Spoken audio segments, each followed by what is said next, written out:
तो last class में मैंने यहां तक कराया था, आपको इंड्यूस्ड करंट की डायरेक्शन निकालना आना चाहिए, आपको फ्लक्स की वैल्यू कैलकुलेट करना आना चाहिए और आपको ईएमएफ की वैल्यू कैलकुलेट करने आनी चाहिए।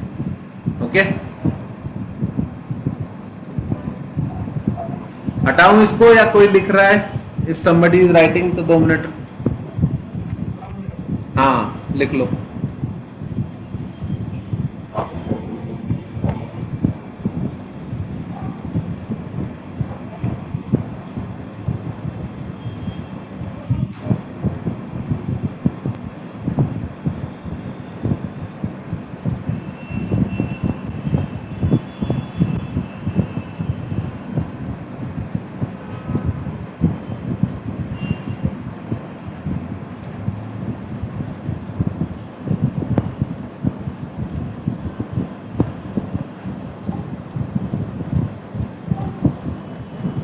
अब हो गया?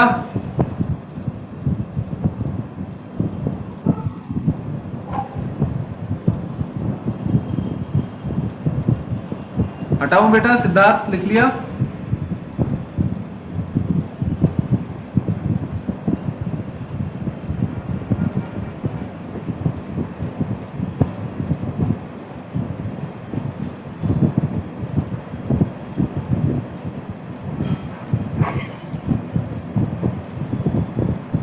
अच्छा, अगर कोई क्वेश्चन करने के लिए, कंफ्यूज करने के लिए इसी का डी पार्ट सोचना, अगर वायर ऐसा होता ए बी सी डी, ये हमारा वायर है और मैग्नेटिक फील्ड सिर्फ इतने पोर्शन में होता,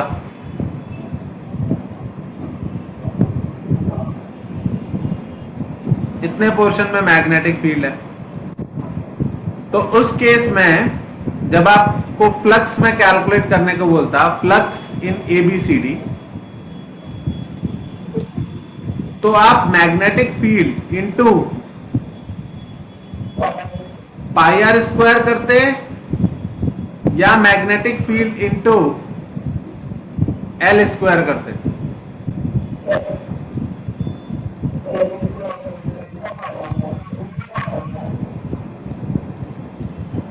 हाँ भाई, कोई 12th का बच्चा आंसर करो। अमेया, अगर ए बी सी डी में से फ्लक्स पूछा जाए तो magnetic field into area A B C D का करेंगे या सिर्फ इस वाले पोर्शन का?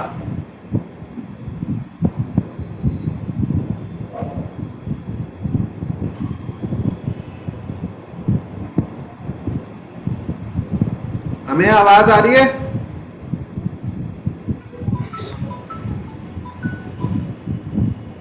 बताओ।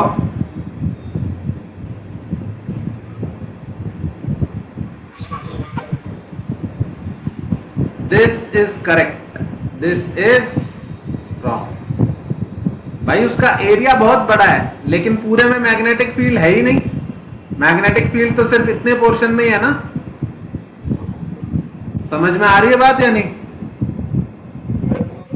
आपको मैंने लास्ट क्लास में क्वेश्चन कराया था, बाउंड्री के राइट साइड में मैग्नेटिक फील्ड है और उसमें एंटर कर रहा है कोई चीज, तो भाई मैग्नेटिक फ्लक्स तो सिर्फ इतने पोर्शन में ही है ना, अंदर वाले में।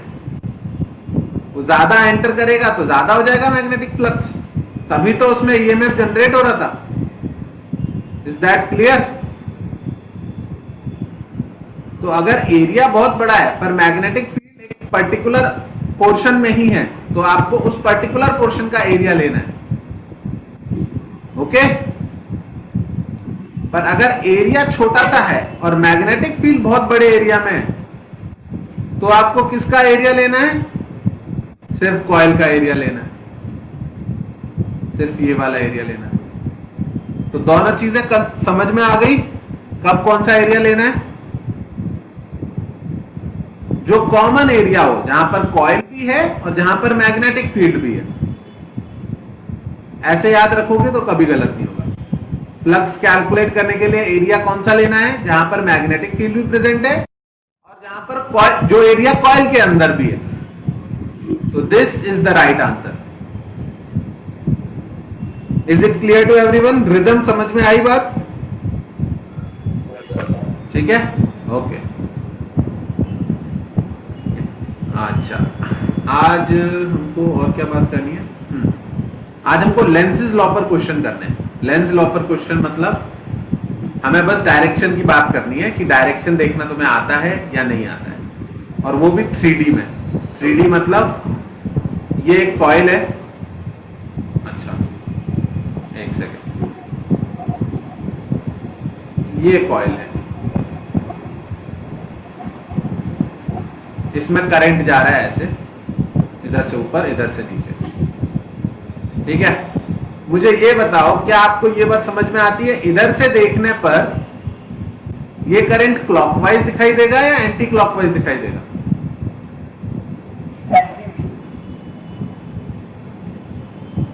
कैसे?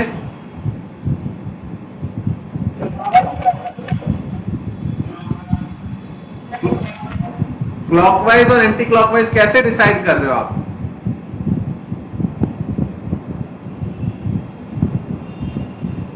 ट्वेल्थ वाले बच्चे बता पाएंगे इसको? हमें आप बता पाओगे करंट कैसा दिखाई देगा, क्लॉकवाइज या एंटी क्लॉकवाइज?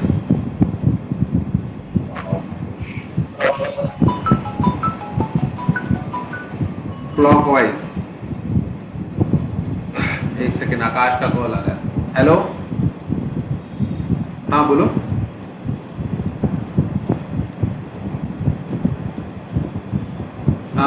हम लोग बस शुरू ही किए हैं लेंस लॉ पे क्वेश्चंस, कुछ मिस नहीं हुआ, अगर पहुंच गया तो ज्वाइन कर लो। हाँ ठीक है। हाँ, ये क्लॉकवाइज एंटी क्लॉकवाइज सबको आया समझ में? क्या होगा सही answer? The correct answer will be clockwise. इसको क्लॉकवाइज दिखाई देगा बच्चों, बाहर की तरफ से ऊपर जा रहा है और अंदर की तरफ से नीचे जा रहा है, ठीक है। इस तरह से इसको क्लॉकवाइज दिखाई देगा। इसमें करंट इस तरफ से देखोगे तो क्लॉकवाइज दिखाई देगा, ठीक है। इस तरफ से दिखाता तो इस तरफ से बंदे को क्या दिखाई देगा? एंटी क्लॉकवाइज दिखाई देगा, ओके। जिधर से क्लॉकवाइज करंट दिख रहा है, क्लॉकवाइज मतलब क्या होता है, नॉर्थ या साउथ? साउथ। और एंटी क्लॉकवाइज मतलब नॉर्थ। ऐसा और सोचो ध्यान से, इस करंट कैरिंग लूप की वजह से मैग्नेटिक फील्ड लाइन जो है वो इस तरफ होंगी,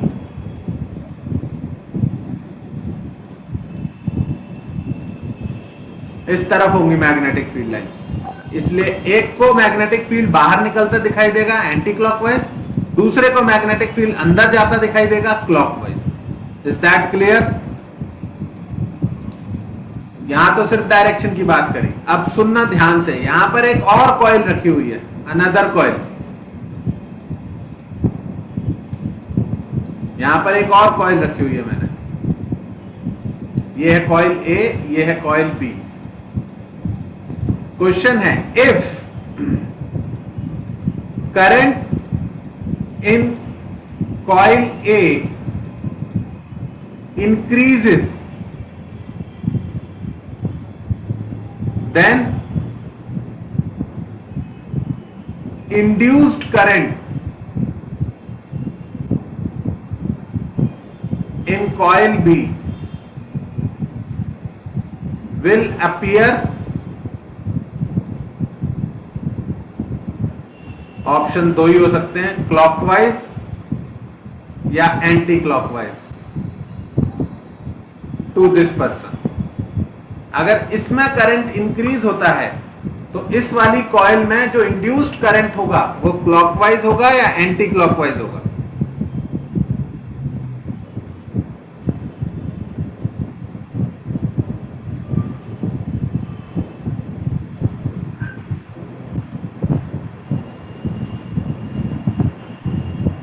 आकाश आ गया, तू ज्वाइन कर लिया?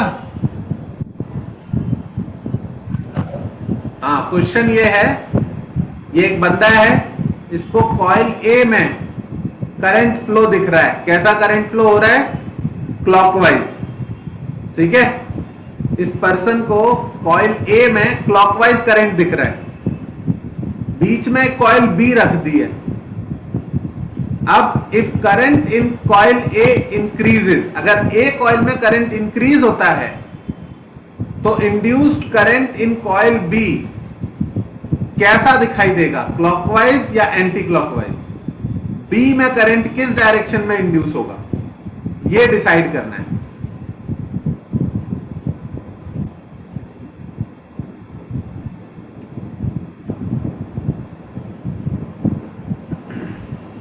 कॉइल ए की वजह से मैग्नेटिक फील्ड मैंने ऑलरेडी बना रखा है, तो तुमको बस इतना सोचना है कि कॉइल ए की वजह से कुछ मैग्नेटिक फील्ड बी में से भी पास हो रहा होगा थोड़ा सा,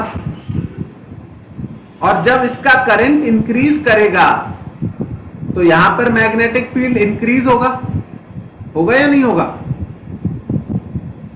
तो कॉइल बी खुद का मैग्नेटिक फील्ड किस डायरेक्शन में प्रोड्यूस करने की कोशिश करेगी, सेम या अपोजिट? अगर करंट इंक्रीज हो रहा है तो मैग्नेटिक फील्ड इंक्रीज हो रहा है, अगर करंट इंक्रीज हो रहा है तो मैग्नेटिक फील्ड इंक्रीज हो रहा है। इंड्यूस्ड करंट हमेशा चेंज को अपोज करता है, तो अगर इसमें मैग्नेटिक फील्ड इंक्रीज हो रहा है टू द राइट, तो ये अपना खुद का मैग्नेटिक फील्ड किधर प्रोड्यूस करेगा, अपोजिट डायरेक्शन। अगर इसका करंट इंक्रीज होगा तो मैग्नेटिक फील्ड इंक्रीज होगा, और अगर इसका मैग्नेटिक फील्ड इंक्रीज होगा तो दूसरी कॉइल अपोजिट डायरेक्शन में मैग्नेटिक फील्ड जनरेट करने की कोशिश करेगी। अपोजिट मतलब इधर की तरफ फील्ड इसको बाहर आता दिखाई देगा। बाहर किधर से आता है, नॉर्थ पोल से। नॉर्थ पोल मतलब इसको कैसा करंट इंड्यूस दिखाई देगा, एंटी क्लॉकवाइज। समझ में आई बात या नहीं, या फिर से ड्रॉ करके दिखाओ?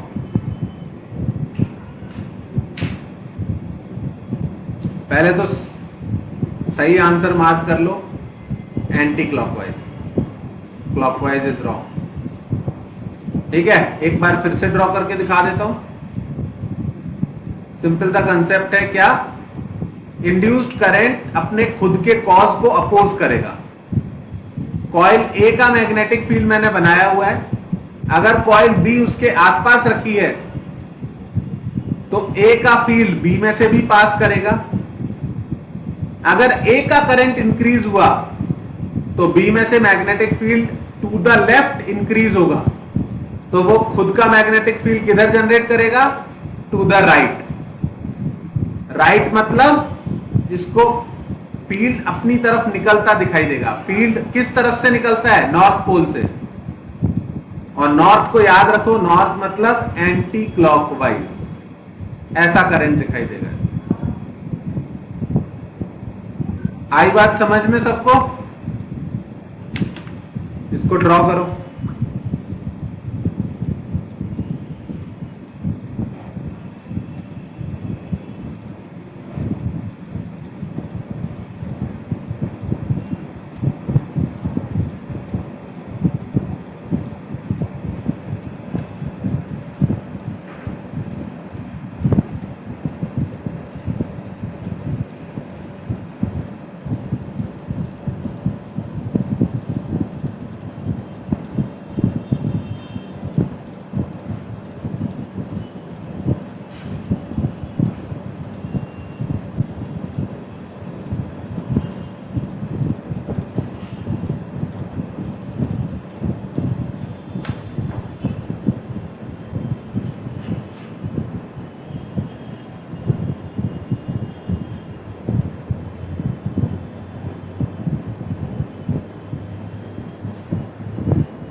इसको अपन एज अ नोट लिख सकते हैं। अगर दो कॉइल एक दूसरे के पास में रखी हुई है, हटा दूं इसको।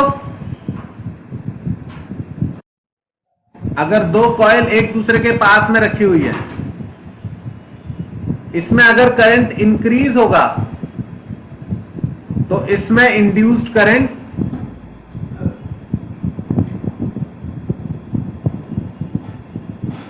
अपोजिट डायरेक्शन में होगा। अगर इसमें करंट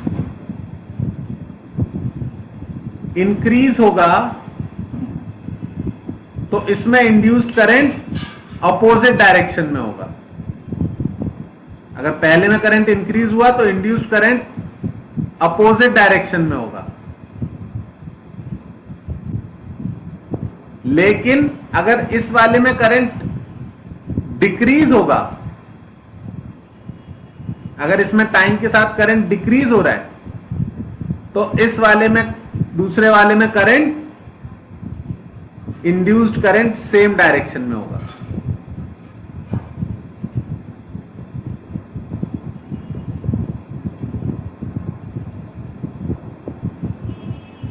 क्या ये बात याद रहेगी? नोट की तरह लिख लो इसको। अगर दो कॉइल एक दूसरे के पास में रखी है, एक में करंट इंक्रीज होता है तो दूसरे वाले में इंड्यूस्ड करंट अपोजिट होगा। अगर एक में करंट डिक्रीज होता है तो दूसरे वाले में इंड्यूस्ड करंट सेम डायरेक्शन में होगा। जो भी पहले में चेंज हो रहा होगा दूसरे वाले में, उसका अपोजिट इंडक्शन होता है। Is that clear to everyone? बहुत बढ़िया। हाँ बोलो, पूछो।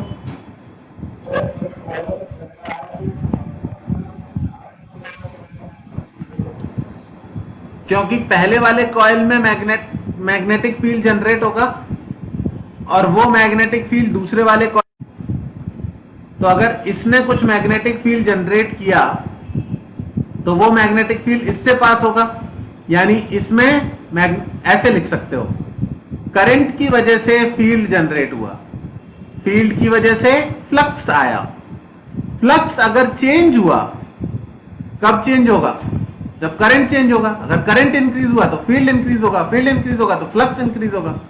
अगर ये चेंज हुआ तो दूसरी कॉइल में क्या इंड्यूस होगा? ईएमएफ बाय फैराडेज लॉ, और उस ईएमएफ की वैल्यू होगी d phi by d t. तो हमको वैल्यू से मतलब नहीं है, यहां पर हमें यह मतलब है कि अगर इसमें फ्लक्स इंक्रीज हुआ तो दूसरे वाले में जो ईएमएफ आएगा वो उस फ्लक्स के इंक्रीज को अपोज करना चाहेगा, तो वो अपोजिट डायरेक्शन में मैग्नेटिक फील्ड जनरेट करेगा। This EMF will cause a current in second coil. ऐसे भी लिख सकता हूं, इसको I1 बोल दूं और अच्छा समझ में आ जाएगा। अगर I1 इंक्रीज हुआ तो मैग्नेटिक फ्लक्स ऑफ 1 इंक्रीज होगा, जिसकी वजह से तो मैग्नेटिक फील्ड ऑफ 1 इंक्रीज होगा, जिसकी वजह से सेकंड वाले में मैग्नेटिक फ्लक्स इंक्रीज होगा। इसका मतलब उसमें करंट जनरेट, वो ईएमएफ जनरेट होगा। इसका मतलब उसमें करंट जनरेट होगा। ये करंट इसके अपोजिट आएगा। क्यों अपोजिट आएगा? क्योंकि इसमें करंट इंक्रीज हो रहा है तो ये दूसरी डायरेक्शन में करंट आएगा ताकि उल्टा मैग्नेटिक फील्ड जनरेट कर सके, to create opposite magnetic field of its own. आई बात समझ में या नहीं? हाँ, पर वही है, इतना लंबा लिखने का टाइम नहीं होता एग्जाम में, तो डायरेक्शन फटाफट डिसाइड करनी होती है, इसलिए मैंने एज अ नोट लिखा दिया। ठीक है, पर 3D में क्वेश्चन आए, मतलब वो एक पर्टिकुलर क्वेश्चन ही है कि 3D में पूछा जाता है तभी कंफ्यूजन होता है। 2D में it will be much easier. Much easier मतलब 2D में the thing will be something like this. ये एक इनफाइनाइटली लॉन्ग करंट कैरिंग आएगा, इसमें करंट फ्लो हो रहा है। यहां पर हमने एक सर्कुलर कॉइल रख दी, सर्कुलर कॉइल। ओके, अब दो केसेस हैं। केस 1, I1 बोल देता हूं इसको। I1 increases with time. अगर I1 टाइम के साथ इंक्रीज हो रहा है तो पहले तो ये बताओ बच्चों, इस I1 का अपना खुद का, इस करंट कैरिंग वायर का अपना खुद का एक मैग्नेटिक फील्ड होगा कि नहीं होगा? जो कि आई थिंक अपने पास है भी यहां पर, ये रहा। इस करंट का मैग्नेटिक फील्ड है, अब इस मैग्नेटिक फील्ड का, ये मैग्नेटिक फील्ड इस कॉइल में से पास करता दिख रहा है सबको? हाँ, तो इस कॉइल में मैग्नेटिक फील्ड किस डायरेक्शन में है? अंदर की डायरेक्शन में दिख रहा है, अंदर जाता हुआ। अगर करंट, ये मैं लिख दे रहा हूं मैग्नेटिक फील्ड ऑफ 1, जो ये एरो से रिप्रेजेंट कर रहे हैं, अगर करंट इंक्रीज किया तो मैग्नेटिक फील्ड इंक्रीज करेगा या नहीं करेगा? अगर मैग्नेटिक फील्ड इंक्रीज किया तो इस वाली कॉइल, कॉइल 2 में से जो फ्लक्स की वैल्यू होगी वो किस पर डिपेंड करेगी? वो करेगी डिपेंड 1 के मैग्नेटिक फील्ड और 2 के एरिया पर। करेगी या नहीं करेगी? हाँ, तो अगर मैग्नेटिक फील्ड इंक्रीज किया तो flux in the second coil increase करेगा, और अगर अंदर की तरफ फ्लक्स इंक्रीज हो रहा है तो ये खुद का करंट किस तरफ इंड्यूस होगा इसमें? तो ये खुद का मैग्नेटिक फील्ड किस डायरेक्शन में जनरेट करने की कोशिश करेगा? बाहर की तरफ। समझ में आया बच्चों? B2 किस तरफ इंड्यूस होगा? आउटसाइड, या बोले तो अपोजिट टू B1। अब आउटसाइड मैग्नेटिक फील्ड क्रिएट करने के लिए सोच समझ के बोलना, इस कॉइल में किस डायरेक्शन में करंट इंड्यूस होना चाहिए? क्लॉकवाइज या एंटी क्लॉकवाइज?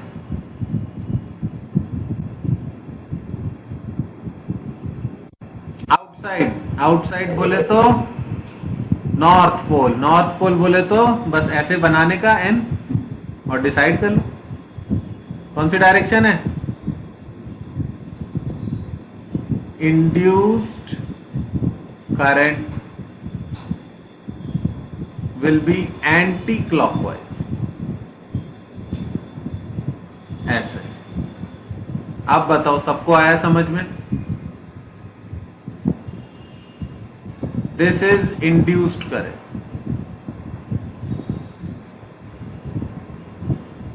किसी को कोई डाउट है तो पूछो, नहीं तो इसको नोट डाउन करो।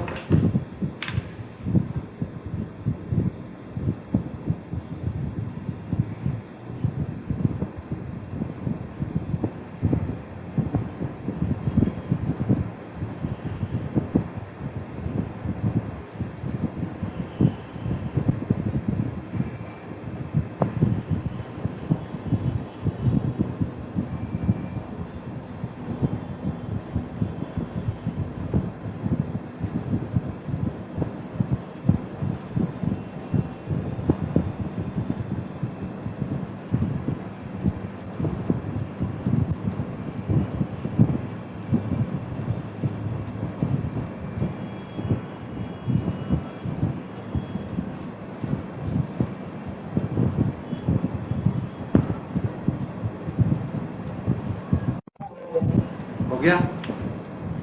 ठीक है।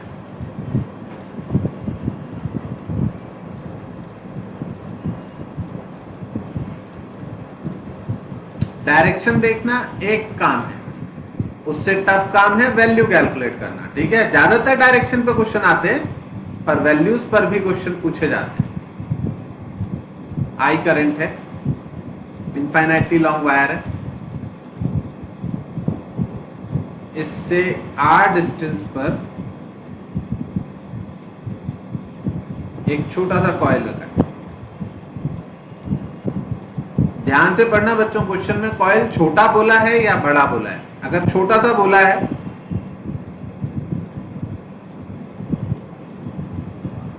ठीक है, एल लेंथ का, एल डायमीटर उसका, साइड लेंथ का, तो इसमें से अगर आपसे पूछा जाए फ्लक्स कितना होगा तो बताओ जरा, ABCD में मैग्नेटिक फ्लक्स कितना होगा?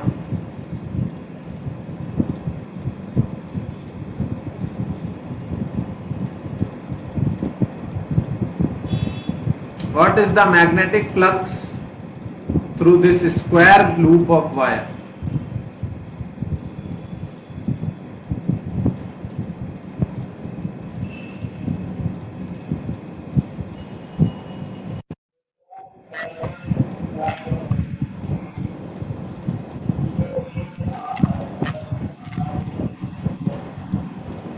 हाँ, तो ये देखना क्वेश्चन में थोड़ा समझदारी वाला है। अगर क्वेश्चन में L very very less than R दिया है,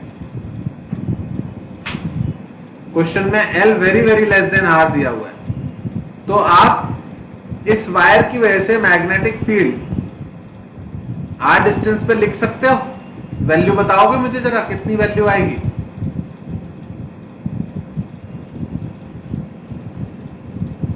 रिदम, इनफाइनाइटली लॉन्ग वायर का मैग्नेटिक फील्ड याद हो गया? R डिस्टेंस पे कितना होता है?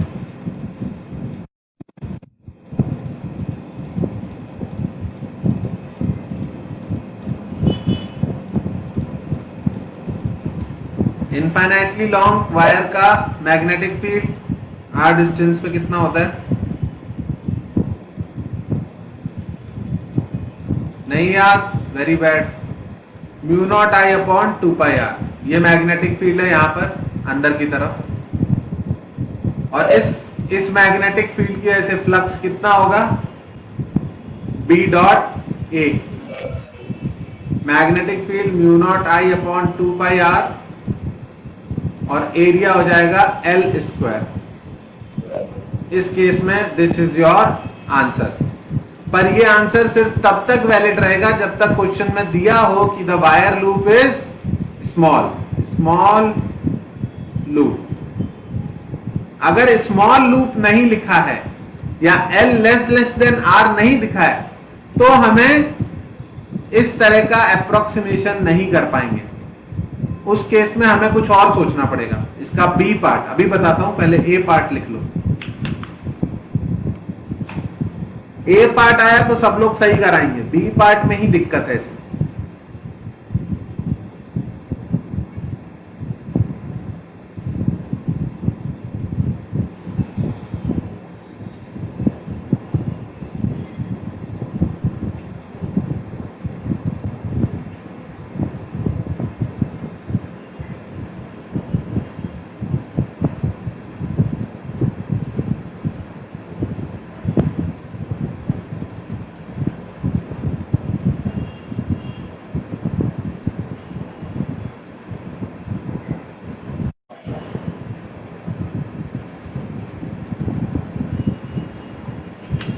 ओके, अब बच्चों ध्यान से देखना, ये इजी पार्ट है, ये सब लोग कर देंगे, इसमें कोई स्किल नहीं है। मैग्नेटिक फील्ड लिखा, एरिया लिखा, मल्टीप्लाई कर दिया। दिक्कत होगी अगर इस रेक्टेंगुलर लूप का लेंथ इतना छोटा ना दिया हो क्वेश्चन, इसका लेंथ भी सब्सटेंशियली लार्ज है। अब बताओ दिक्कत क्या हुई? अगर L लेंथ R के कंपेरेबल दिया है या बहुत छोटा नहीं दिया है, तो उस केस में तुमको यह समझ में आना चाहिए कि इस वायर का मैग्नेटिक फील्ड यहां पर ज्यादा होगा, यहां पर कम होगा, यहां पर और कम होगा, और कम होगा, और कम होगा, कम होता जाएगा। डिस्टेंस के साथ मैग्नेटिक फील्ड रिड्यूस होता जाता है। ये बात सबको समझ में आती है या नहीं आती? तो जब मैग्नेटिक फील्ड रिड्यूस होता जा रहा है, तो अब हम मैग्नेटिक फील्ड की कौन सी वैल्यू लें? यहां पर मैग्नेटिक फील्ड की वैल्यू कुछ और आएगी। यहां पर मैग्नेटिक फील्ड की वैल्यू आएगी mu naught I upon 2π r minus L/2, जबकि यहां पर मैग्नेटिक फील्ड की वैल्यू आएगी mu naught I upon 2π r plus L/2। Is this thing clear to everyone? इस केस में मैग्नेटिक फील्ड की वैल्यू ज्यादा डिक्रीज हो जाएगी। We can not take a common value centre वाली, it is changing from A to B। कोई suggest करेगा ऐसे केस में क्या करना चाहिए?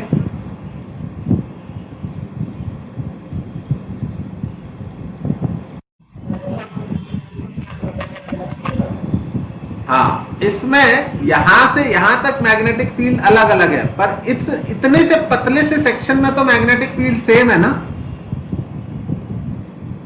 समझ में आ रही है बात? इस सेक्शन में, इस वाले सेक्शन में तो मैग्नेटिक फील्ड सेम है ना। सब जगह। अगर मैं इस सेक्शन की विड्थ बहुत कम लूं, इस सेक्शन की डिस्टेंस यहां से x ले रहा हूं और इसकी विड्थ बहुत छोटी से ले रहा हूं dx। अगर ज्यादा बड़ी विड्थ लूंगा तो मैग्नेटिक फील्ड चेंज हो जाएगा, पतली सी विड्थ लूंगा तो उसमें मैग्नेटिक फील्ड मैं कांस्टेंट मान सकता हूं। तो अब मुझे x डिस्टेंस पे मैग्नेटिक फील्ड चाहिए, जो कि हो जाएगा mu naught I upon 2πx, और सिर्फ इतने पार्ट में फ्लक्स कैलकुलेट करूंगा मैं, तो वो बहुत छोटा सा फ्लक्स होगा और इसकी वैल्यू होगी b इंटू इसका एरिया, वो बहुत छोटा सा एरिया आएगा dA। b की वैल्यू है mu naught I upon 2πx, area की वैल्यू है, इसकी लेंथ है l और विड्थ है dx, तो l इंटू dx क्या बना ये, mu naught I L upon 2π dx by x। इसका इंटीग्रेशन करना आता है सबको। x की लिमिट जाएगी r माइनस एल बाई 2 से r plus L by 2। Integrate करो सब लोग खुद से इसके आगे। dx बाई x का इंटीग्रेशन होता है ln x। इसको यूज करो, लिमिट्स पुट करो, देखो आंसर आता है या नहीं।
सॉल्व किया तुम लोगों ने आगे?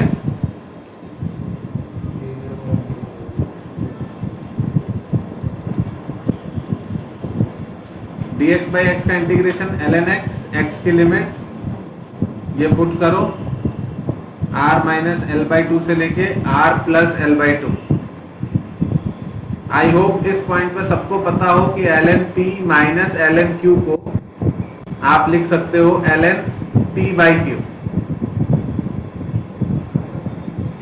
अगर वैल्यू पुट करोगे तो आंसर आएगा mu naught I L by 2π ln bracket में r माइनस एल बाई 2 से नहीं r plus L by 2 upon r minus L by 2। This is a very very very important question.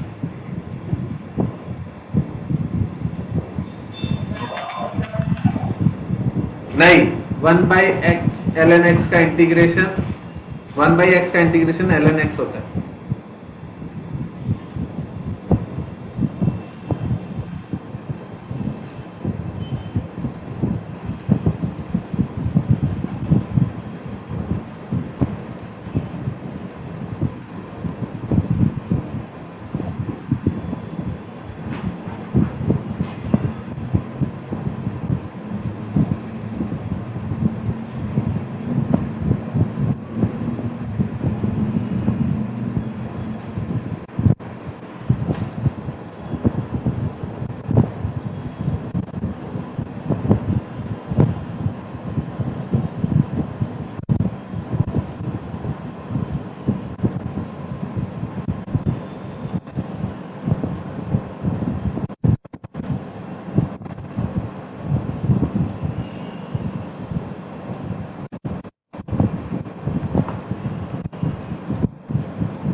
ये question बहुत important है, integration का यही बनता है इस पे, इसलिए और कुछ मैंने नहीं देखा, इसलिए इट बिकम्स वेरी इंपॉर्टेंट। ठीक है, अब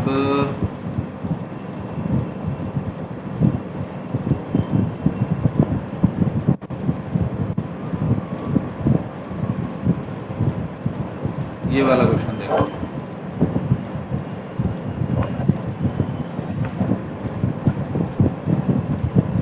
this is a wire frame. ठीक है, एक टेबल के ऊपर एक वायर फ्रेम रखा है। इस पूरे एरिया में there is a magnetic field. इस पूरे एरिया में there is a magnetic field. Okay, ठीक है, और अभी तो ये लूप ओपन है, मैंने यहां पर एक मूवेबल वायर रख दिया।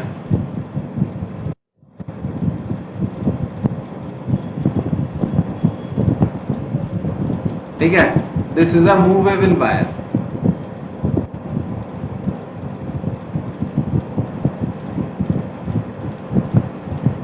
ठीक है, अब देखते रहना ध्यान से। ये ABCD एक लूप बन गया।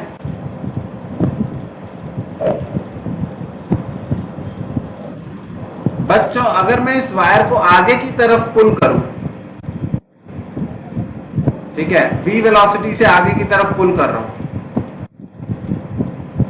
तो तुम मुझे ये बताओ कि अगर ये आगे जा रहा है तो ABCD जो लूप बना हुआ है उसमें फ्लक्स इंक्रीज होगा या डिक्रीज होगा? अगर इसको मैं आगे खींचूं तो ABCD, ये एक्सटर्नल मैग्नेटिक फील्ड है, B एक्सटर्नल, इसकी वैल्यू -B k कैप दी हुई है। अगर ये लूप को, इसको मैं, इस वाले वायर को BC को आगे पुल करूं तो इस ABCD में से number of passing magnetic field lines और ज्यादा हो जाएंगी या कम हो जाएंगी? ऑब्वियस सी बात है, इसका एरिया बढ़ रहा है। एरिया बढ़ रहा है तो ABCD में से, अभी ये सारी फील्ड लाइंस बाहर हैं, थोड़ी देर में ये सारी फील्ड लाइंस भी अंदर पहुंच जाएंगी। Is this clear to everyone? सीधी सी बात बोली मैंने, बहुत ही सिंपल सी, कि अगर वायर को आगे खींचूंगा तो इसका एरिया इंक्रीज होगा। ओके, तो लेट्स से कि इसकी लेंथ क्वेश्चन में गिवन है, ये वाली लेंथ L गिवन है, लेंथ L गिवन है। ओके, तो जब मैं इसको इस मोमेंट पे, ये वाली लेंथ हम कुछ अज्यूम कर लेते हैं, लेट्स से x, तो currently what is the flux through loop ABCD? ABCD में से कितना फ्लक्स पास हो रहा है, इसकी वैल्यू क्या लिखोगे आप? What is the magnetic flux through ABCD? Formula है of course B dot A। Magnetic field कितना है? B, और एरिया कितना है ABCD का?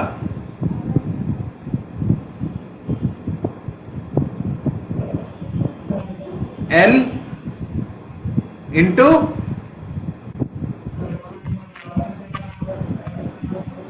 पर अभी तो x ही है, x वेरिएबल है, x वेरिएबल है, कोई बात नहीं, x वेरिएबल है।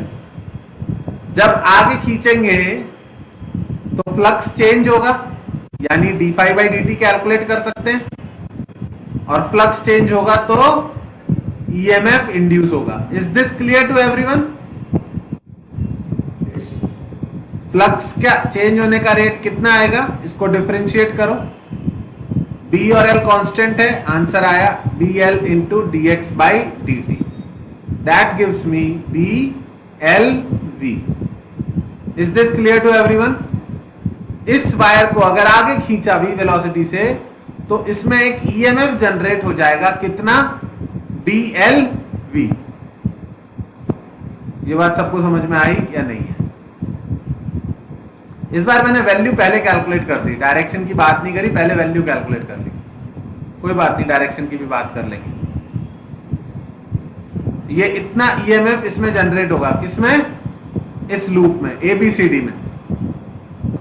अब मुझे ये बताओ कि एबीसीडी में अगर इतना ईएमएफ जनरेट हुआ तो एबीसीडी में करंट दौड़ेगा। मान लो एबीसीडी की रेजिस्टेंस भी क्वेश्चन में गिवन है, ठीक है, इसकी लेंथ गिवन थी L और इसकी रेजिस्टेंस क्वेश्चन में गिवन है R। तो अगर इसमें ईएमएफ BL भी जनरेट हुआ तो करंट की वैल्यू को, इसमें करंट फ्लो करेगा। करंट की वैल्यू हम लिख सकते हैं ईएमएफ बाई रेजिस्टेंस R। तो करंट कितना फ्लो करेगा इसमें, BLV बाई R। वैल्यू मैंने बता दी, आप मुझे बता दो करंट की डायरेक्शन क्लॉकवाइज होगी या एंटी क्लॉकवाइज होगी।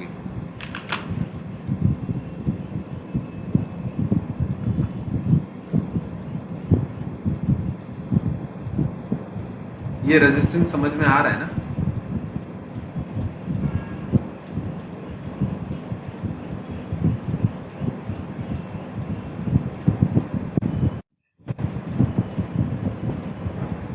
हाँ, आपको बताना है कि इस वायर को आगे खींचने पर इस लूप में करंट क्लॉकवाइज आएगा या एंटी क्लॉकवाइज आएगा।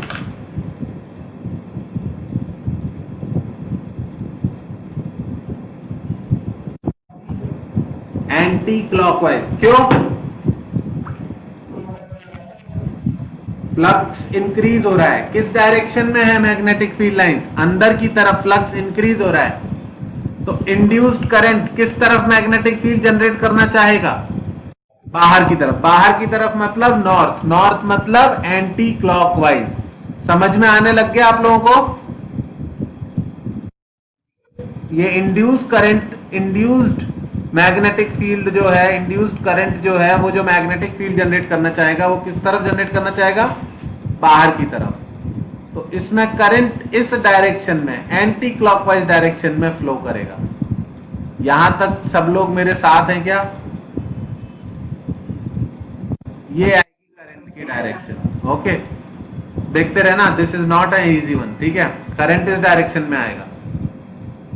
अगर इस डायरेक्शन में करंट है तो ये जो बीसी वायर है जो मूवेबल है, कैसा है ये? मूवेबल। ये मूवेबल वायर है, मूव करता या ना करता उससे कोई फर्क नहीं पड़ता। अगर कोई current carrying wire magnetic field में रखा हुआ है तो उस पर फोर्स लगता है, इफ यू रिमेंबर।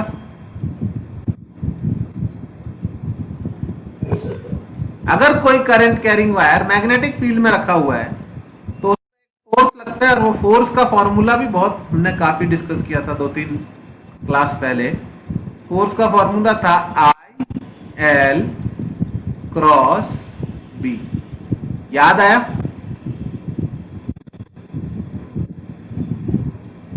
L की डायरेक्शन BC वायर के लिए, करंट की डायरेक्शन है ऊपर, एक्सटर्नल मैग्नेटिक फील्ड है अंदर।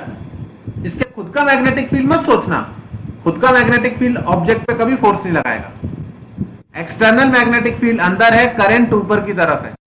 क्या मैग्नेटिक फोर्स की डायरेक्शन बता सकता है कोई? -I। कैसे देखते थे, याद आया? L क्रॉस B से।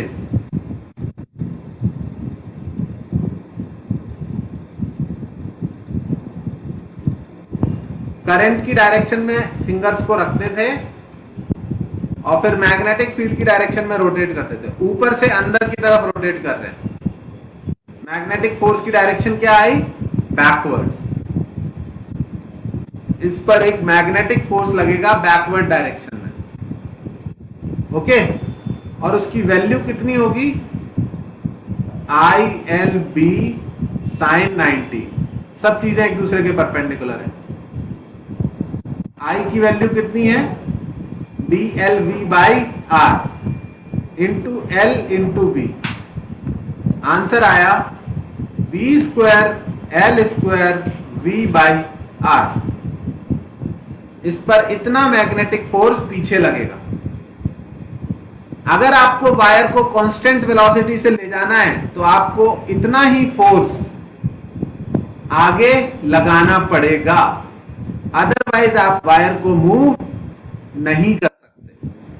क्या ये पूरा कॉन्सेप्ट समझ में आया आप लोगों को? इस पे 2-3 तरह से क्वेश्चन बनते हैं, तो ये एक क्वेश्चन नहीं है एक्चुअली, इस पे 2-3 तरह से क्वेश्चन बना सकता हूं मैं। ये नोट हो गया एक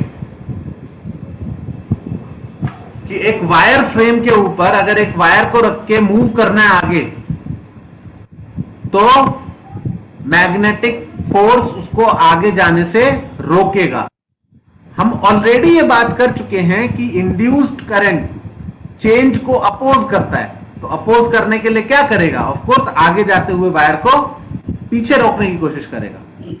अगर आपको आगे ले जाना है तो आपको इतना फोर्स आगे लगाना पड़ेगा।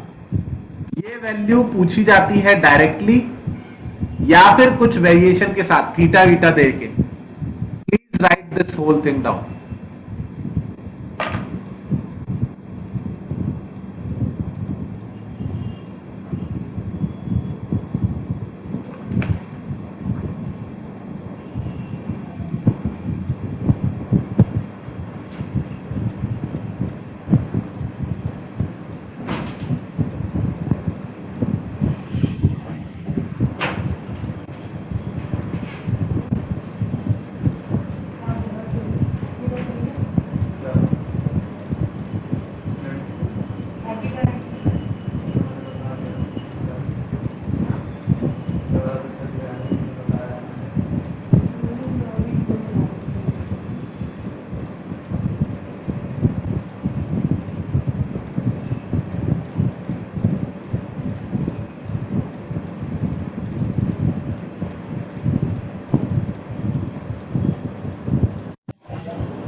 लिख लिया सबने?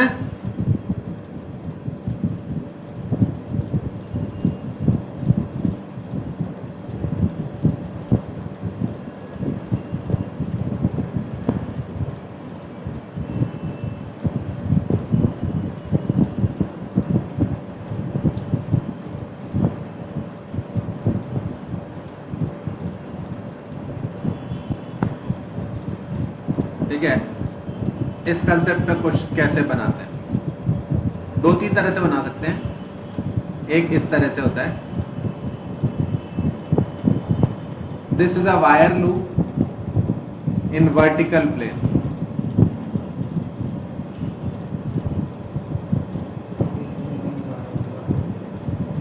वर्टिकल प्लेन में एक वायर लूप है और इसके ऊपर एक मूवेबल वायर रखा है, ये रहा। This is a movable wire. Okay. There is a magnetic field present everywhere.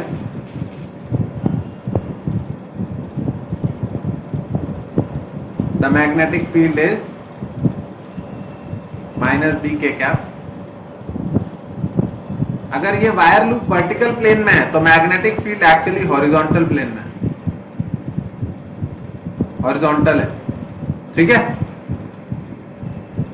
अब इस मूवेबल वायर का मास दिया हुआ है m।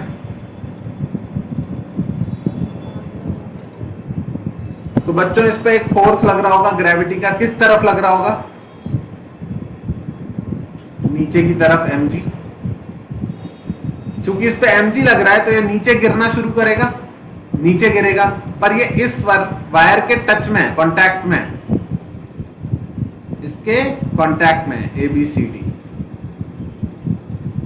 अगर ये इसके कांटेक्ट में पर फिर भी नीचे गिरना शुरू किया तो इसकी वेलोसिटी इंक्रीज होगी।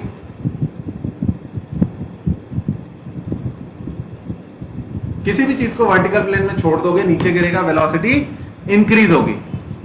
अब तुम्हारा काम यह है कि अगर ये नीचे गिर रहा है v वेलोसिटी से, तो इसके अंदर एक EMF जनरेट होगा।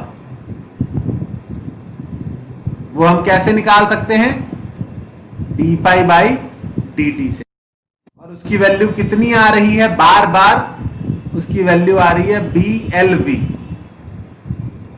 अगर याद हो जाता है अच्छी बात है, नहीं तो हम 2 सेकंड में कैलकुलेट कर सकते हैं। पहले फ्लक्स लिख लेंगे। कैसे लिखेंगे फ्लक्स?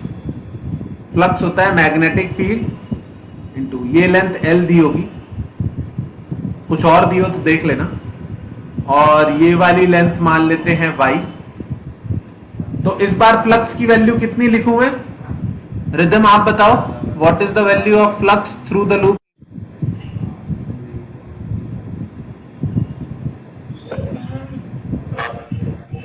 बी डॉट ए होती है बी इंटू एरिया। इस बार एरिया कितना लिख सकते हैं?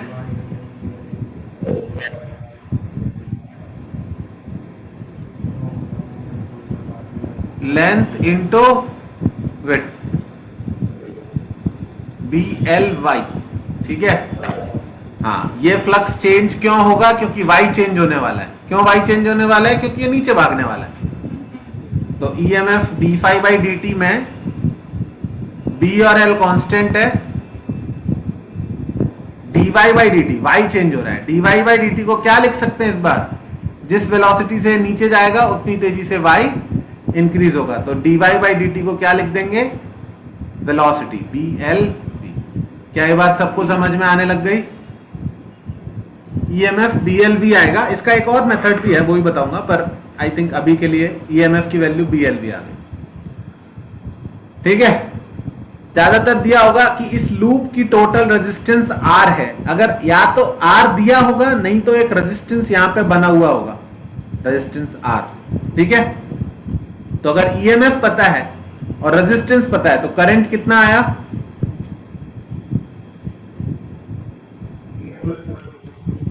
That is EMF by resistance. कितना आया? B L V by R. सबसे जरूरी बात, करंट किस डायरेक्शन में आएगा? क्लॉकवाइज या एंटी क्लॉकवाइज? ये नीचे गिर रहा है, एरिया इंक्रीज हो रहा है, फ्लक्स इंक्रीज हो रहा है। किस डायरेक्शन में इंक्रीज हो रहा है? अंदर की तरफ। अंदर की तरफ जाने वाली मैग्नेटिक फील्ड लाइंस इंक्रीज होती जा रही हैं लूप के अंदर। तो अगर अंदर की तरफ फ्लक्स इंक्रीज हो रहा है तो इंड्यूस्ड करंट किस तरफ मैग्नेटिक फील्ड जनरेट करने की कोशिश करेगा? बाहर की तरफ। हाँ, और करंट की डायरेक्शन क्या आएगी? Anti clockwise. बच्चों थोड़ा सा आगे बढ़ के खुद से बोलने की कोशिश करो, मेरे को समझ में नहीं आ रहा है। ठीक है, एक ही चीज तो दोबारा से कर रहे हैं। करंट किस डायरेक्शन में इंड्यूस होगा? Anti clockwise. ए से बी करंट जा रहा है, फ्रॉम ए टू बी। अब ये करंट कैरिंग वायर है, magnetic force on A B क्या फॉर्मूला होता है? I L cross B. जरा आई एल क्रॉस बी की डायरेक्शन बताओ, मैं वैल्यू लिखता हूं तब तक।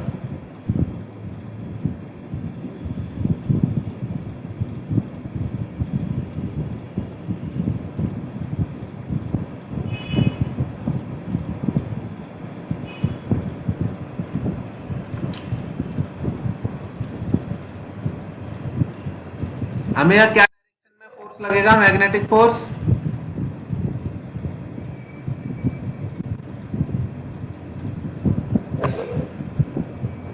इसकी डायरेक्शन बताओ, मैग्नेटिक फोर्स की।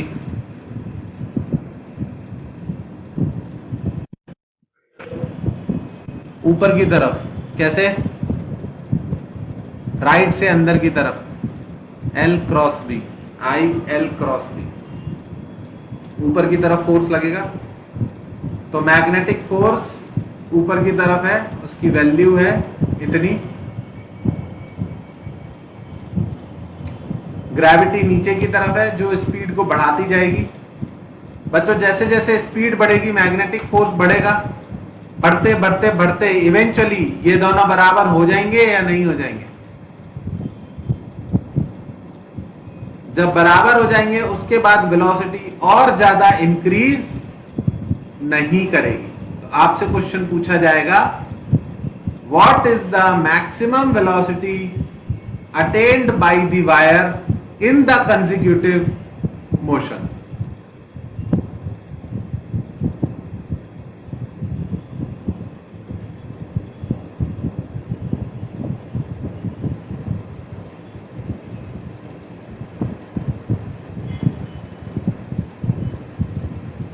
नीचे उस पर ग्रेविटी लग रही है, लेकिन जितनी उसकी वेलोसिटी बढ़ेगी उतना मैग्नेटिक फोर्स ऊपर लगता जाएगा। इवेंचुअली एक टाइम पर जाके मैग्नेटिक फोर्स ग्रेविटेशनल फोर्स के बराबर हो जाएगा। उसके बाद वेलोसिटी फर्दर इंक्रीज नहीं कर पाएगी। क्या ये पूरा सीक्वेंस समझ में आ गया आप लोगों के, या किसी को कोई डाउट है?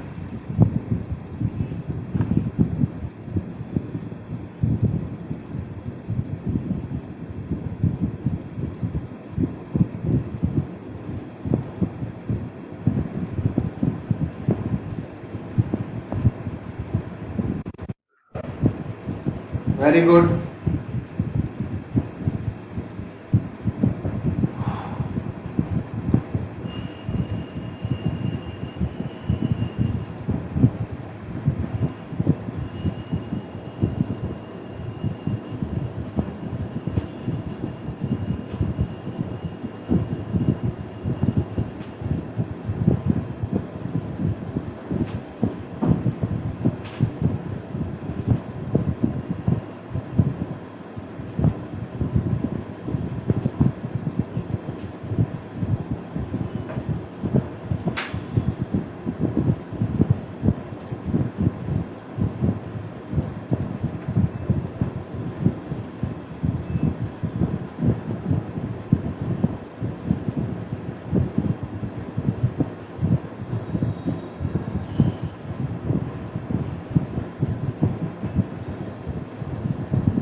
ठीक है, इसका एक ये और वेरिएशन आ सकता है, 3D में फिगर बना आ जाए। ये जो वायर फ्रेम है ये एक इंक्लाइन प्लेन के जैसा बना दिया।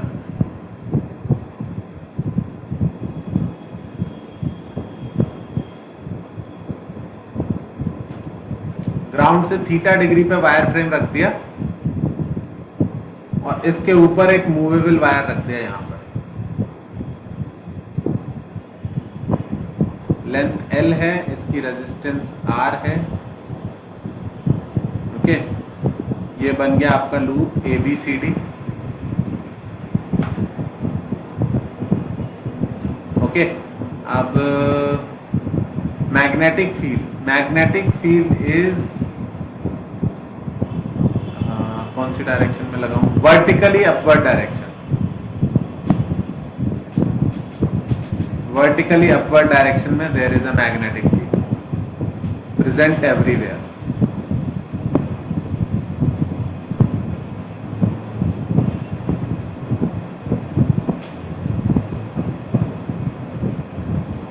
ओके, लेंथ L R ये है। अब ये नीचे स्लाइड करना चाहेगा बच्चों, कौन सा फोर्स इसको नीचे स्लाइड करेगा? डाउन द इंक्लाइन कौन सा फोर्स आता है? ग्रेविटेशन का भी कंपोनेंट कौन सा? mg sin थीटा इस पे नीचे लगेगा, जिसकी वजह से इसकी एक वेलोसिटी आएगी। ओके, mg sin थीटा नीचे लगेगा, उसकी वजह से इसकी एक वेलोसिटी आएगी। उस वेलोसिटी की वजह से इस लूप का एरिया इंक्रीज होगा। एरिया इंक्रीज होगा तो इस वायर में एक ईएमएफ इंड्यूस होगा। ओके, एक सेकेंड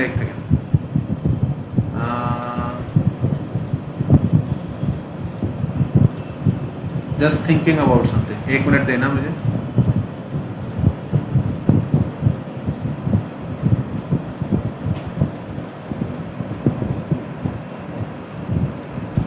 हाँ ठीक है, इसका अगर 2D रिप्रेजेंटेशन बनाऊं तो ये ऐसा इंक्लाइन प्लेन है। 2D में ये इंक्लाइन प्लेन आपको साइड से ऐसा दिखाई देगा और जो मूवेबल वायर है वो आपको सिर्फ ये दिखाई देगा, ए दिखाई देगा, बी तो दिखेगा ही नहीं।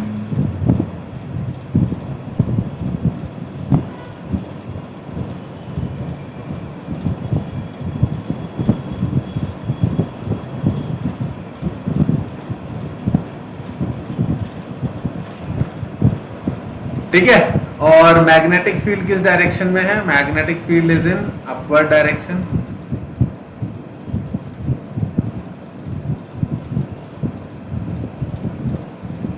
ठीक है। और करंट जब ये नीचे जा रहा है, जब ये नीचे की तरफ मूव करेगा v वेलोसिटी से, तो you have to find out current in it. इसको लिख लो, ये होमवर्क है तुम्हारा, तुमको खुद से सॉल्व करना है। Think about this situation, note it down. Question ये है, calculate the maximum velocity of the rod in subsequent motion. इसके आने के चांस बहुत कम है, तो पहला क्वेश्चन तुमको जरूर आना चाहिए, पहले दो जो कराए थे। ठीक है। इसमें थोड़ा सा एक और चीज सोचनी पड़ेगी।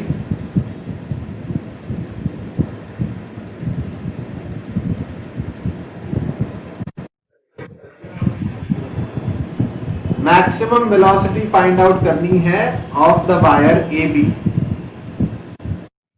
As it slides down the incline.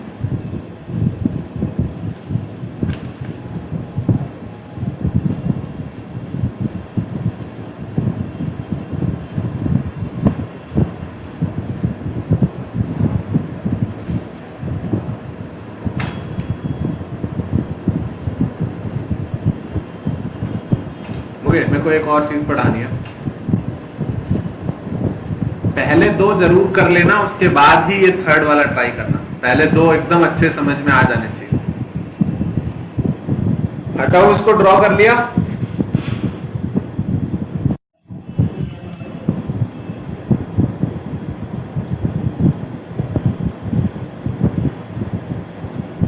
Heading डालना,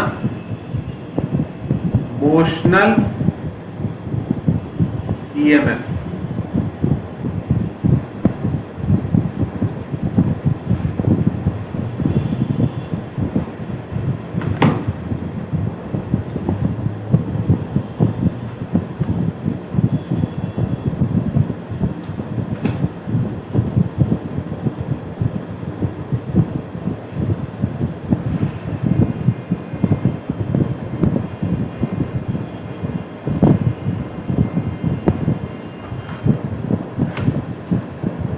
अभी मैंने जो सिखाया, लास्ट क्लास में इनफैक्ट सिखा दिया था, कि अगर यहां पर मैग्नेटिक फील्ड है और हम एक वायर को उसके अंदर पुल करते हैं या पुश करते हैं,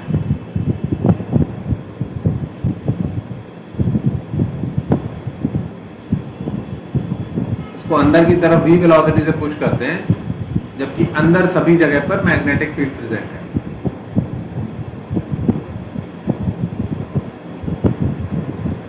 तो इसमें ईएमएफ जनरेट होता है, राइट? इसमें करंट फ्लो होने लग जाता है। मैंने उसका फैराडेज का लॉ बता दिया कि फैराडे लॉ ने बोला था फ्लक्स चेंज होगा तो करंट जनरेट होगा। किसी ने पूछा कि ऐसा होता क्यों है, why is this thing happening?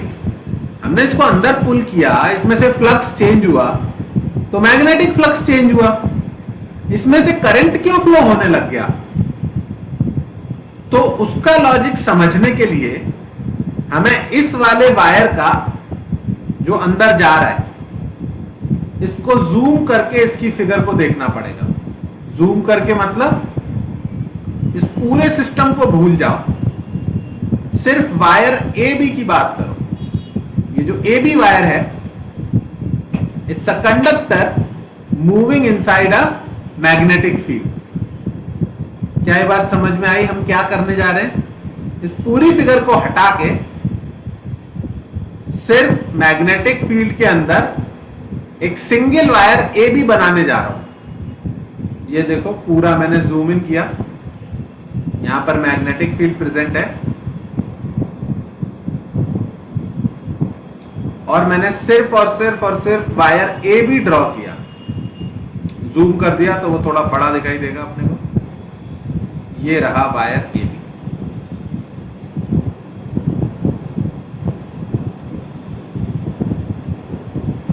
ठीक है, और इस वायर ए बी को मैं क्या कर रहा हूं, इसको मैं आगे दौड़ाए जा रहा हूं, v वेलोसिटी से दौड़ाए जा रहा हूं। ठीक है, अब तुम मुझे ये बताओ, इस वायर के अंदर भले ही न्यूट्रल है पर बहुत सारे पॉजिटिव और बहुत सारे नेगेटिव चार्जेस प्रेजेंट होंगे या नहीं होंगे? भाई हर एक ऑब्जेक्ट के अंदर इलेक्ट्रॉन्स और प्रोटॉन्स अवेलेबल होते हैं या नहीं होते हैं? बहुत सारे।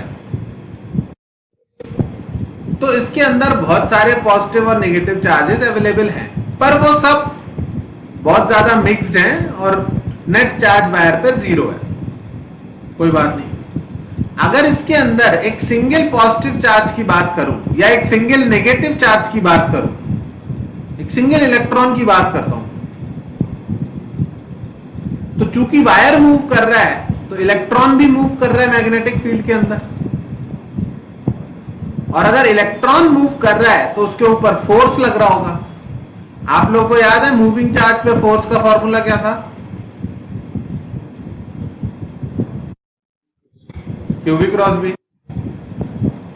अगर हमने जो फॉर्मूला निकाला था इसमें क्यू को पॉजिटिव मानते हुए लिख करते थे, पर नेगेटिव में भी कोई दिक्कत नहीं है, तुम कंफ्यूज ना हो, इसलिए थोड़ी देर के लिए मान लो कि पॉजिटिव चार्ज की बात कर रहे हैं। एक्चुअल में तो इलेक्ट्रॉन्स ही मूव करते हैं, पर ठीक है चलो पॉजिटिव चार्ज मान लेते हैं। पॉजिटिव चार्ज है, आगे की तरफ रॉड जा रही है तो पॉजिटिव चार्ज भी रॉड के साथ आगे तो जा ही रहा है, तो इस पर एक मैग्नेटिक फोर्स लगेगा या नहीं लगेगा? क्या आप बता सकते हो मैग्नेटिक फोर्स की डायरेक्शन क्या होगी? आदित्य आप बताओ मैग्नेटिक फोर्स की डायरेक्शन, V क्रॉस B की डायरेक्शन।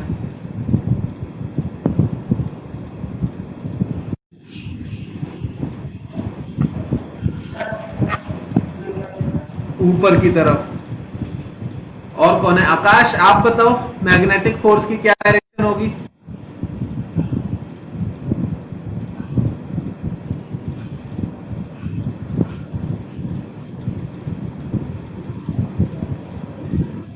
Akash you there?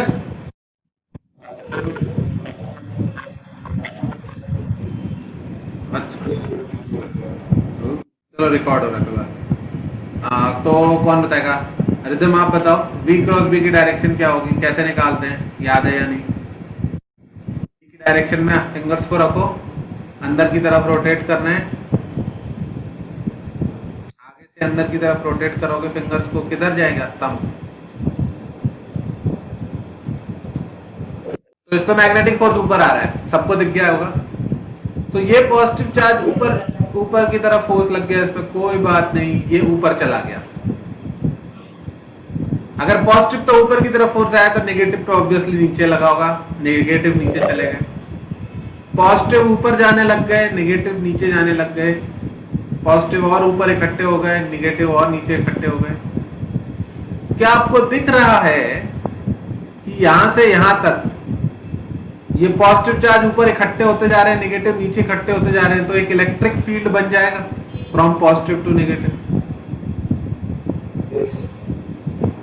इन्होंने खुद का ही एक इलेक्ट्रिक फील्ड जनरेट कर लिया, और अब ये जो चार्ज था इस पर अभी तक सिर्फ मैग्नेटिक फोर्स था ऊपर की तरफ, अब एक इलेक्ट्रिक फोर्स नीचे की तरफ और लगने लग जाएगा, इलेक्ट्रिक फोर्स Fe, जिसकी वैल्यू होती है QE। समझ में आई बात या नहीं? एक तरह से ऐसे समझो कि ऊपर भीड़ बढ़ती जाएगी, नीचे भी भीड़ बढ़ती जाएगी, तब तक बढ़ती जाएगी जब तक फर्दर कोई और चार्ज ऊपर ना आ पाए। Is that clear to everyone?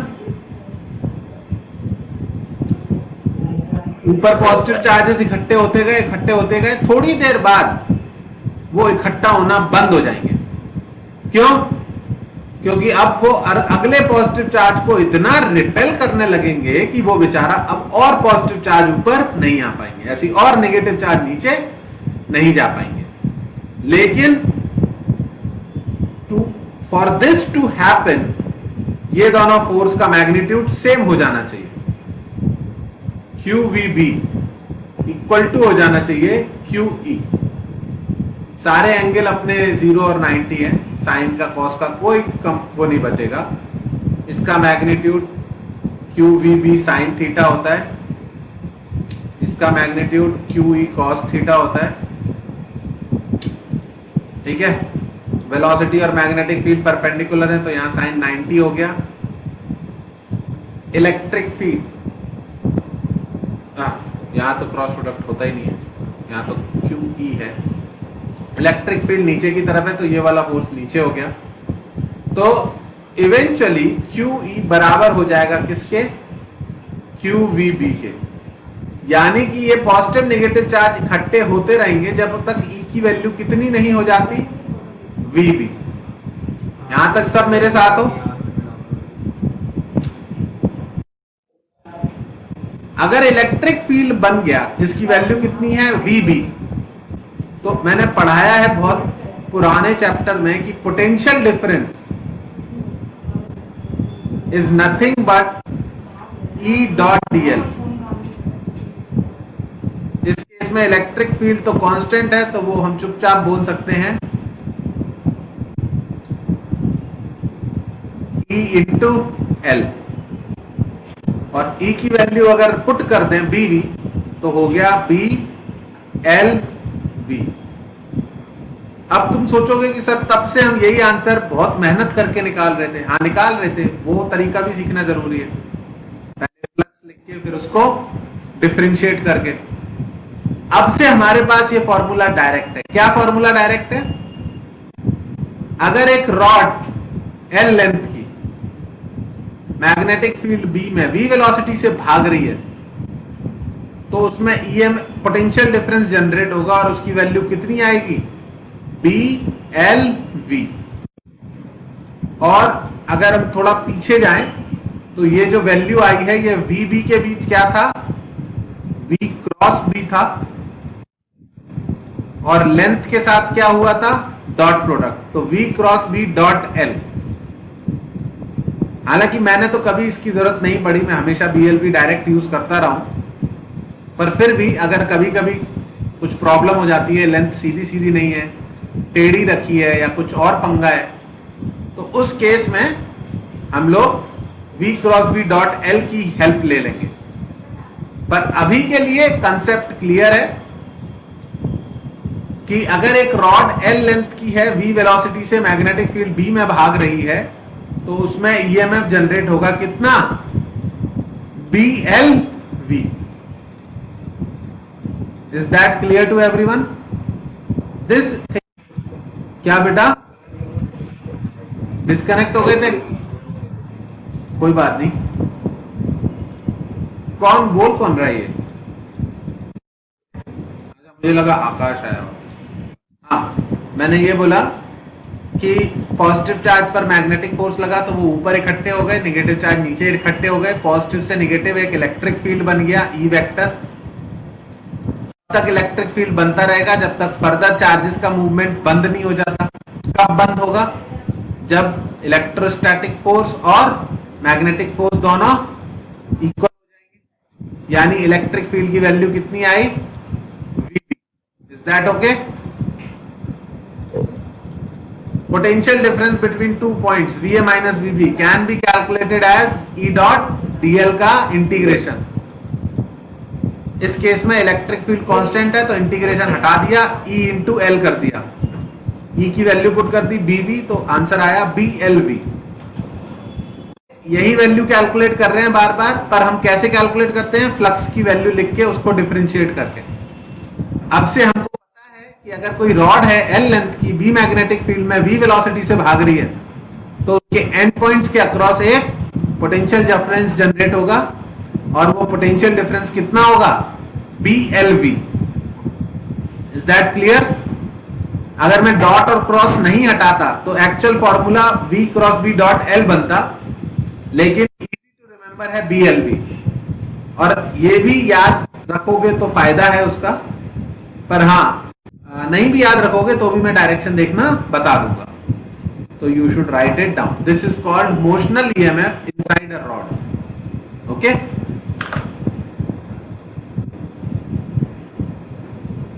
किसी भी कंडक्टर को अगर मैग्नेटिक फील्ड में रन कराओगे तो उसके अंदर ईएमएफ जनरेट होगा। अगर वो कंडक्टर एक पूरे लूप से कनेक्टेड है तो उस लूप में करंट फ्लो होने लग जाएगा। वही करंट हम कैलकुलेट कर रहे हैं तब से फैराडेज लॉ से।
हो गया?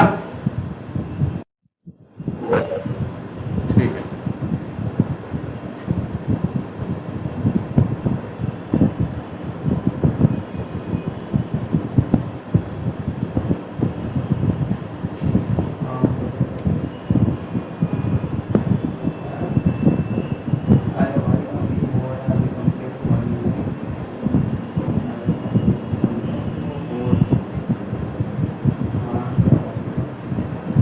हाँ भाई, एक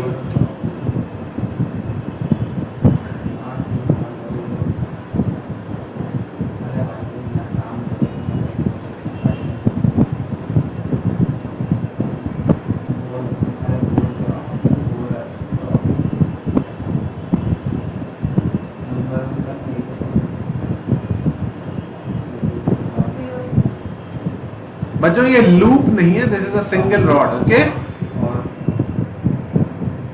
this is not a loop, this is a rod A B. इसको मैं ऊपर की तरफ भगा रहा हूं v वेलोसिटी से, मैग्नेटिक फील्ड अंदर की तरफ है। आपको बस ये बताना है पॉजिटिव चार्ज किधर इकट्ठे होंगे और नेगेटिव किधर इकट्ठे होंगे ए बी में, एल लेंथ के। थोड़ा सा सोचो, बताओ ए बी में पॉजिटिव चार्ज किस तरफ भागेंगे और नेगेटिव किस तरफ भागेंगे। जैसे ही आप वो बताओगे आपको पता चल जाएगा ईएमएफ की क्या डायरेक्शन है।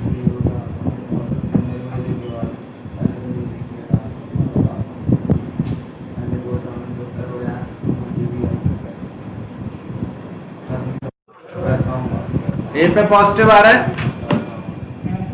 कैसे करना है? यहां पर एक पॉजिटिव चार्ज बनाओ छोटा सा, क्यू वी क्रॉस बी।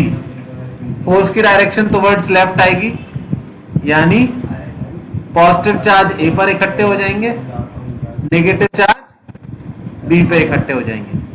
यानी this rod is a small battery जिसकी पोलैरिटी इज लाइक दिस।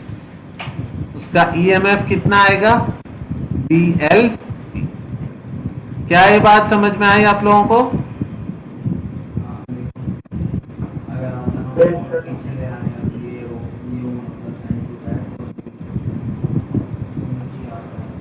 बहुत बढ़िया।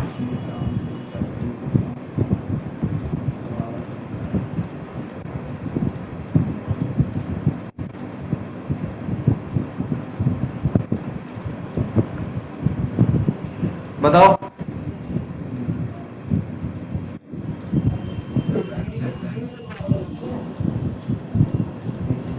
रिदम आप बताओ।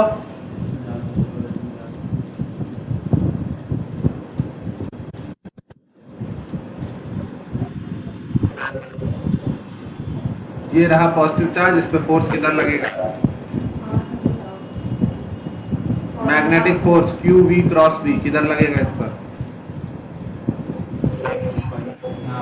बी की तरफ। तो हमको कैसे रखना है, बी की तरफ रखना है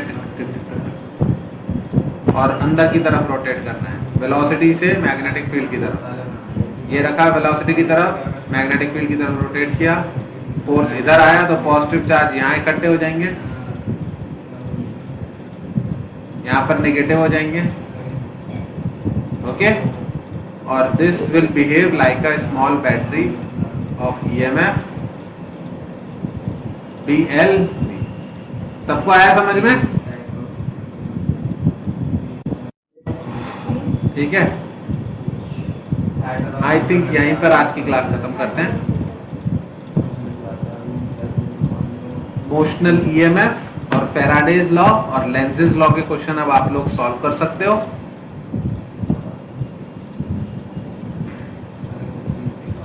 ठीक है, और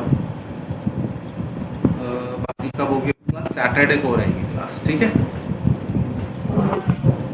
okay, bye bye, take care.